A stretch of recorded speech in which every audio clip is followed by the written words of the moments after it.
Your Honor, the state would next call Annie Cushing. Okay, very well.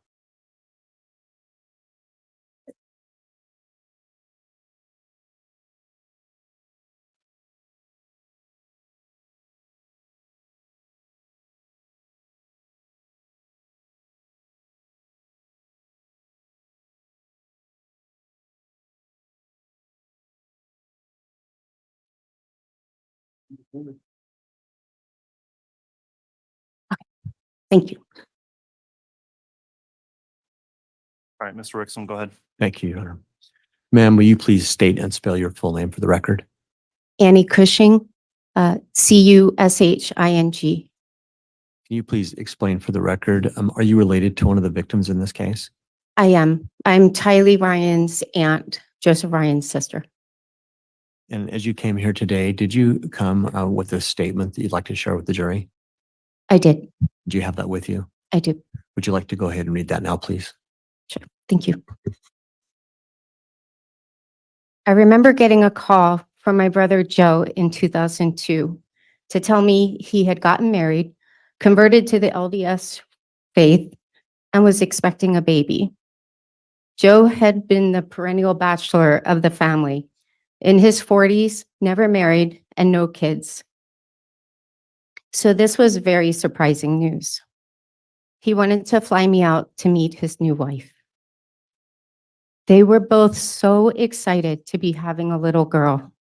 They had already picked out her name and were well ahead of schedule, buying the best of everything this little baby would possibly need. A couple years later, we vacationed together as families. Joe was the quintessential first-time father. Every developmental milestone Tylee achieved convinced him all the more she was clearly a child prodigy. He was also convinced she looked just like him and would find excuses to refer to her as Daddy's little girl. Truth be told, Tylee actually looked more like her mom's side of the family, which I never told Joe. But on the inside, she was so her dad. She was always dressed like a princess and had an arsenal of hairstyles that she chose from each day. But once she learned to talk, she would let you know what she wanted and was prepared to negotiate those desires like she was finalizing a legally binding contract. Even as a little girl, Tylee knew what she wanted, and we were all her humble servants. Fast forward to 2018. I flew out to Phoenix after my brother's death and was able to reconnect with Tylee. She was intelligent, clever, funny, sarcastic, and had the voice of an angel. She would just walk around the house singing. She would eventually take her love for singing to the karaoke platform Smule, leaving behind breadcrumbs for those of us who loved her and the thousands who would come to love her. But I could also tell she was depressed, and I desperately wanted to reach her to let her know I wanted to be in her life as much as she would allow. We just happened to connect on pop culture. We'd referenced ridiculous memes and viral videos, and her mom had no idea what we were talking about. So Tylee and I would take turns explaining the references. It was the first spark of connection, our common ground. Our second was over questions she had about what I did for a living. Oddly enough, her dad and I were both analysts, so I think it felt safer for her to ask about my world than her dad's, since any mention of her dad was a trigger for her mom, and she hadn't seen her dad in a while. I even told her that if nothing else, she definitely had the personality of an analyst. Facts were very important to her. Case in point, her mom, who was braggadocious and never let facts get in the way of a good story, was telling me about one of Tylee's academic achievements, and Tylee corrected her on a relatively inconsequential detail her mom had overstated. I teased her afterwards and was like, dude, who does that? You couldn't have just let that detail slide. and we had a good laugh. But to Tylee, I think if it wasn't accurate, it just wasn't meaningful.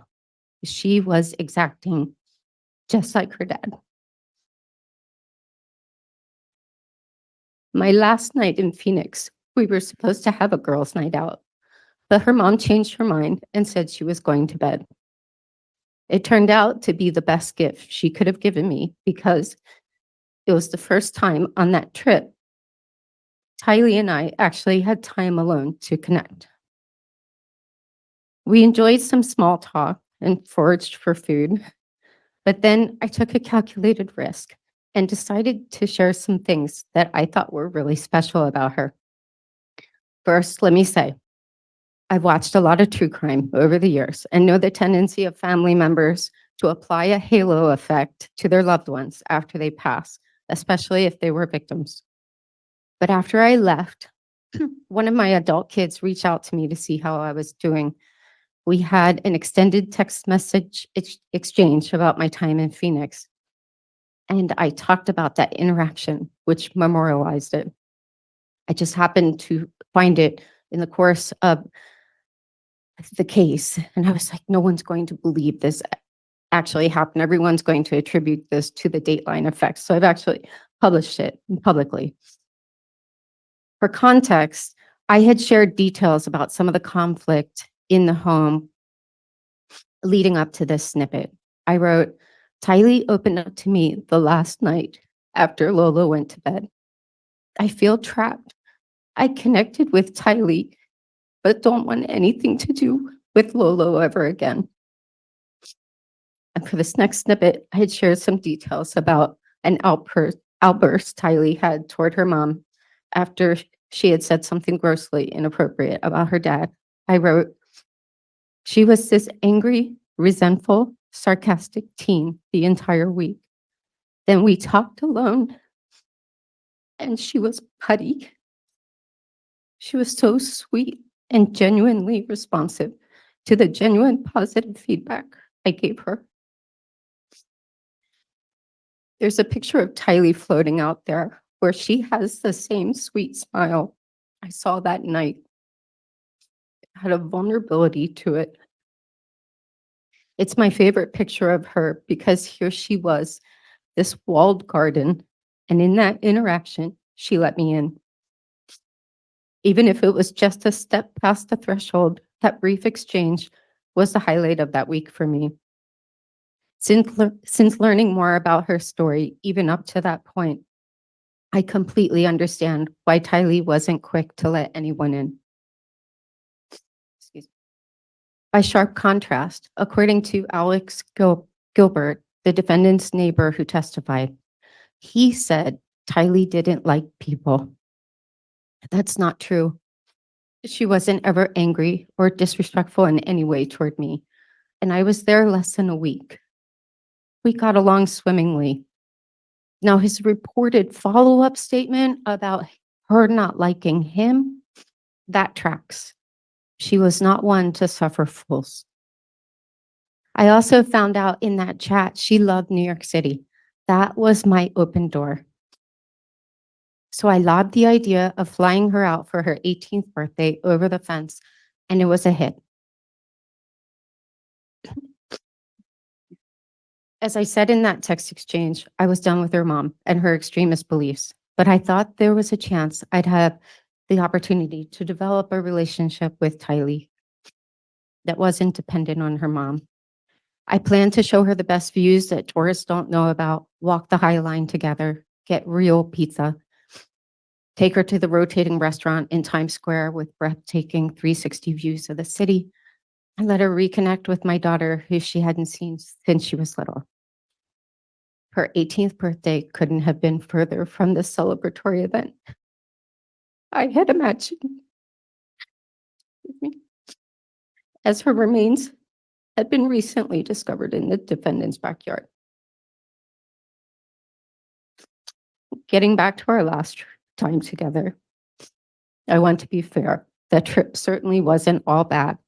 There were also some very sweet moments between Tylee and her mom, moments of hilarity and a fun outing. I also didn't see anything concerning with JJ. Everyone was nurturing and protective of him. JJ, like his big sister, didn't let just anyone in. I had no idea if I'd be able to connect with him. I was fascinated by this little boy who had a wild imagination and the closest bond I've ever seen a child have with a dog. Bailey was his constant companion.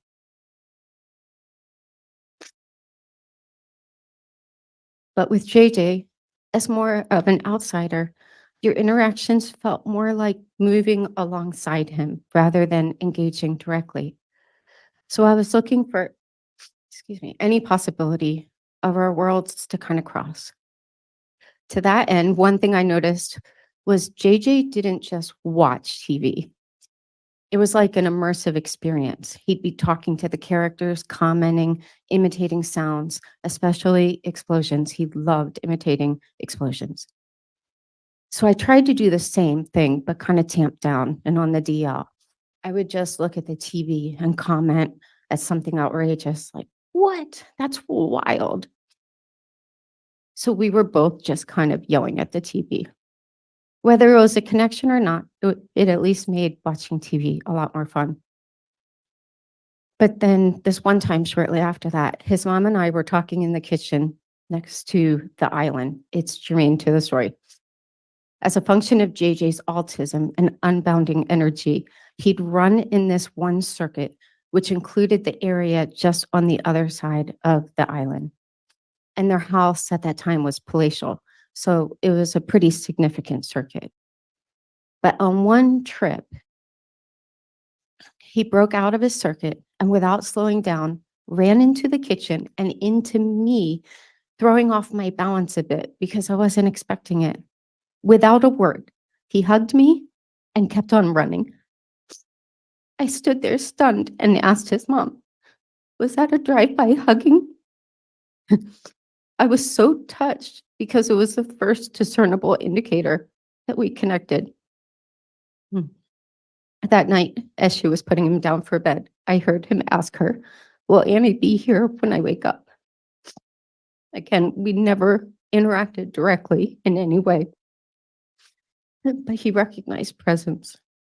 So like Tylee, I didn't know if our worlds would ever collide in any meaningful way, but I believe that love is a universal language that's somehow communicated between sincere hearts. Just a month after that visit, Tylee wrote in an Instagram post on her mom's birthday that she had, quote, won the lottery with this one as my mom. So I believe there was hope for them to one day be able to set up some healthier boundaries and find peace. But just 4 months after that post, to the day, that would all change. That was the day her mom met the defendant. It was the spark that eventually would set so many of our lives ablaze. This case has been death by 1,000 cuts. Each detail that would come out over the past 4 years was just another cut. Sorry.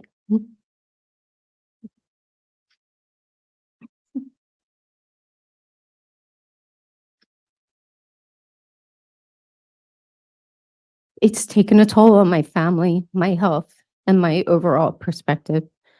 And it felt like the world had become a more dangerous place.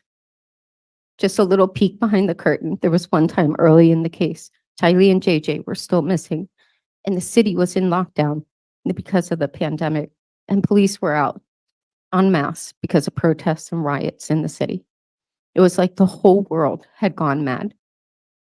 But I had gone for a run through Times Square, which looked like a ghost town with a sea of mental health billboards. When I passed a corner newsstand, there was a picture of Tylee and JJ on a magazine cover with a heart-grabbing headline. Seeing that against a backdrop of what looked like a post-apocalyptic landscape made it all the more surreal. But to be clear, it's still surreal. It always will be. If someone had told me in 2002 that in 20 years' time, Joe and Tylee would both be dead, and I'd be swept up in a criminal case around Tylee's murder, I wouldn't have believed it. Tylee had her whole life ahead of her, She had dignity, she had dreams, she had goals. This defendant stole all of that. To close on a high note, a Greek philosopher once said, "The wheels of justice turn slowly, but grind exceedingly fine." I believe that has happened in this case. Thank you. Thank you, ma'am. Your Honor, we've had a question raised. We might ask the marshal if there's a box of Kleenexes at the witness stand. Sure. And Judge, could we have a sidebar for a minute as well? Yes.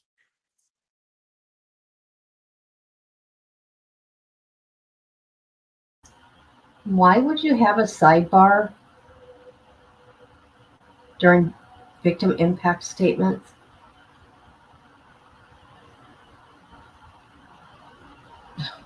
Wow.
something that I can never reconcile. That is the impact on them, an impact that will echo through their lives. My twins, now 4.5 years old, are far too familiar with death at such a young age. Our once strong and joyful family bonds have been bruised and broken. I have always been so grateful I married into a big, loud, close-knit family. From day one, I was Aunt Kelsey. Tammy was truly my sister. And I cherish the relationships I built with each of her children, my nieces and nephews. However, the relationships with our nieces and nephews, once filled with love and laughter, are now incredibly strained and painful. My children do not know their cousins. The joy of family gatherings, Sunday dinners at grandma's,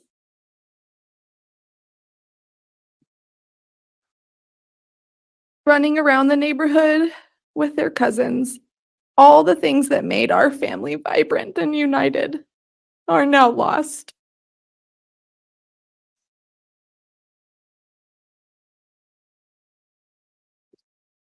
I cannot overstate the closeness, the bonds, the depth of relationships that have been shattered. My children and Tammy's grandchildren are growing up missing out on the essential family connections that brought so much richness to Tammy's own children's lives.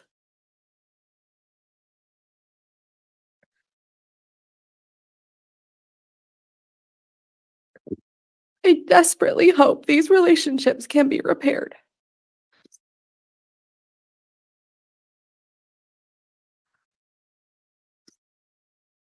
The toll has been profound.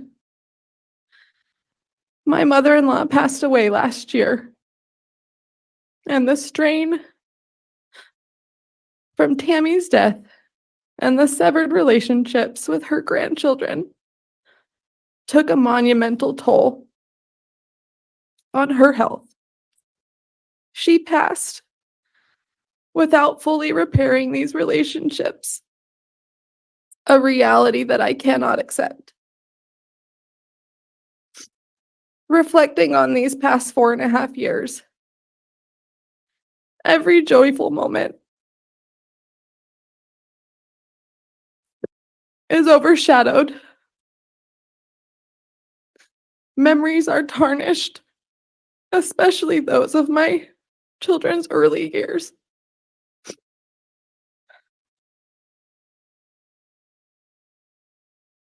We've sought counseling. We've leaned on our family for support to navigate through trauma and grief. But we are exhausted beyond measure.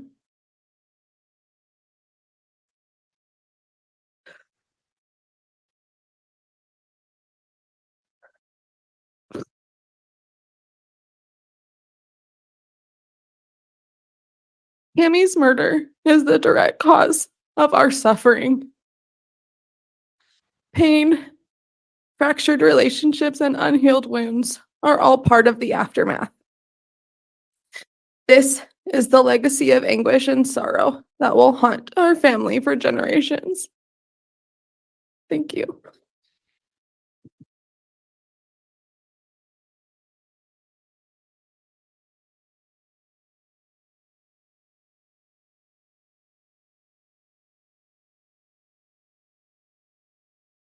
All right, if the state has another victim to have an impact statement offered, we can do that at this time. Thank you, Your Honor. The state would call Ben Douglas.